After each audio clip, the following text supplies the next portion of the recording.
Over there, so here we go with Paperclip Railways. Okay, well, Paperclip Railways is a game about building railways. It's for 2 to 5 players. It takes about 45 to 60 minutes.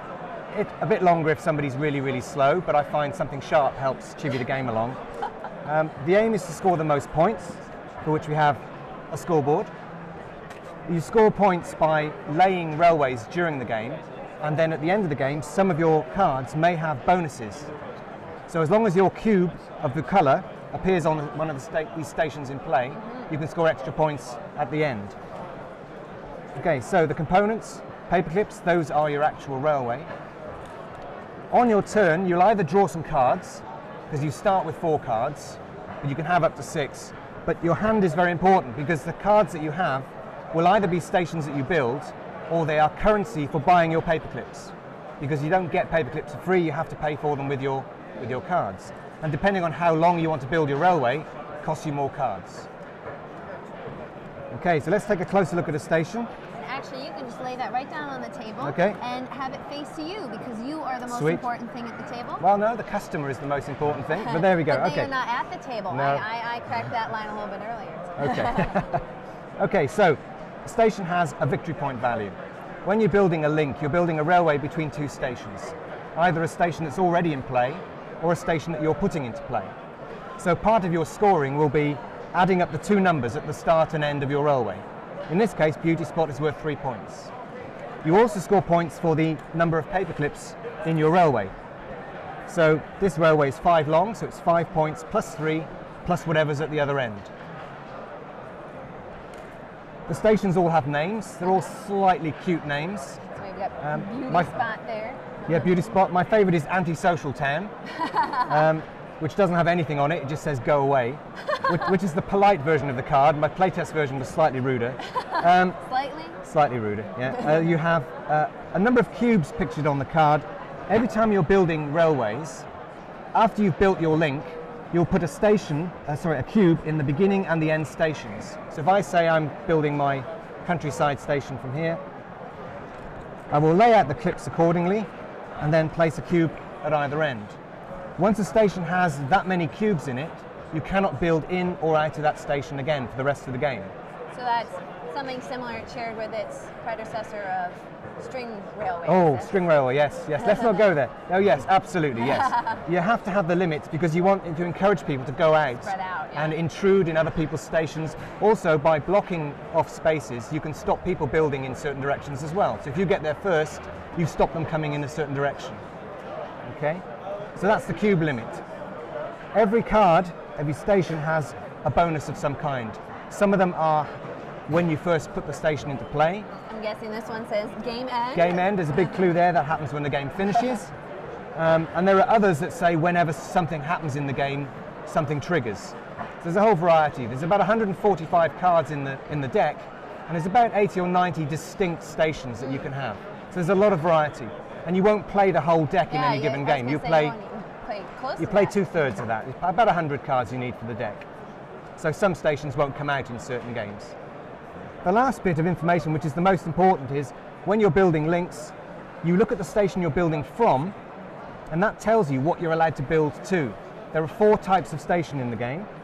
There are, and they're all underneath here, countryside stations, which are green, town stations, which are orange, purple stations are suburban, and then we have cities, which are yellow. Which also have this corresponding shape. They also have the corresponding shape that matches. So if your station here doesn't have a filled in black background and a number, you cannot build to that type of station so from Beauty Spot. Our example here, we can only build from Beauty Spot to another country station. To another countryside station, exactly. If I'd had Boring Town instead, doesn't do much, it just says yawn, then I can build to city stations or to countryside stations. Now city stations tend to be more powerful, so there aren't so many city station icons on the cards that you've got. So when you get one, it's useful to try and build a city. Otherwise, if you don't do it in time, somebody else might sneak in and build a city for themselves instead. So you have to be wary of that. The number is the minimum distance in paperclips that you have to build. So if I want to build Boring Town, and if I look at my red city, which is my starting city, town stations, I must build at least 3 paper clips to get to a town station. If I want to go straight out to something like Beauty Spot, I have to build a link of 9 paper clips. It's very expensive because I have to pay 1 card from my hand to get 3 paper clips. That's 3 cards to get 9 paper clips. Now, your opening hand is 4 cards, so if you build that as your station, the rest of your hand goes away to pay for that link. There may be good reasons for doing that. It may be a very powerful station, but generally speaking, that's quite a reckless first move. Not that this is a game of immense depth, but it does have little decisions like that. Some players like to build very big links very quickly to get in the way, because when you're building links, if you cross the obstacles or you cross links that belong to other players, you have to pay a penalty. Obstacles, they cost you 2 victory points. Crossing other players' railways, you have to pay them a victory point for the privilege of crossing. Yeah. So if you get in the way, then they'll have to end up going over your links. The last thing in the basic game we have is this central board called the Metropolis Board. It's treated as one big station, but it has 4 segments to it, north, south, east and west. And when you build into Metropolis, you put your cube in the middle as you normally would, but then on your next turns you can build out of any edge of Metropolis and go off and do lots of nefarious things in other people's stations if you want to. Block up their cube limits, if that doesn't sound too Suzanne Dantou. You can, all that kind of stuff. So there's lots of things going on with that. It's quite nice for you because there's no limit to how many times people can build in and out of the Metropolis. So and yet still work that you cannot use this to build out to country stations. Or to city stations. You have to go into somewhere first. If you want to be mean, you can play the Gigantopolis variant, where the game starts with 4 random stations in the middle, and they don't count as one big station. So if you build in to Boring Town here, and you want to go into Track City, you have to build a link around it. And it also doesn't have an infinite limit on cubes, so it's much harder in the game to avoid getting blocked in unless you're very careful. So you have to pay attention in this version as to what people are filling up, because you can find yourself stuck with all of your stations completely full and no way of building out. And then the game's over for you at that point. I'm guessing you would not recommend that probably for your first game. Not for your first game. Although there are plenty of players who would say, bring it on, I want to have a go.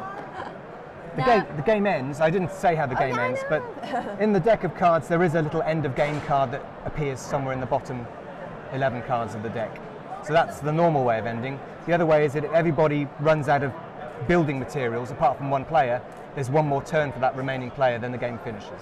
How many does this play up to? Up to 5 players, yeah.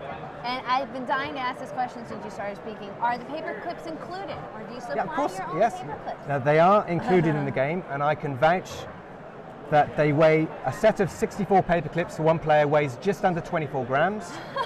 And we packed, between 2 of us, over 115,000 paper clips 2 weeks ago. So there's a lot of love and a little bit of sweat in every copy of the game. So there you go. Imagine that was a lot of plastic baggies in your living room. It was, and I'm sick of paper clips. I'm sure you are. My next game is called One Piece of A4. That's it. That's all you get in the game. Or we were joking around, you could also just do table the game. Yes, I like that, yeah. Buy a deck of Nick's cards from Adlungsspieler and just play blank white cards on the table. I think table the game's got a slight problem though, because everyone will just start playing their game in the middle of your game. That's true, yeah. What would be the first step? Place the table in the middle of the table. Yeah. Exactly. Well, thank you both for stopping by and being our last interview of the night. Thank you. For On the Cards and Paperclip Railways. Thank you very much. And thank you for being BoardGameGeek. Oh, our pleasure. Bye everybody at home. Bye.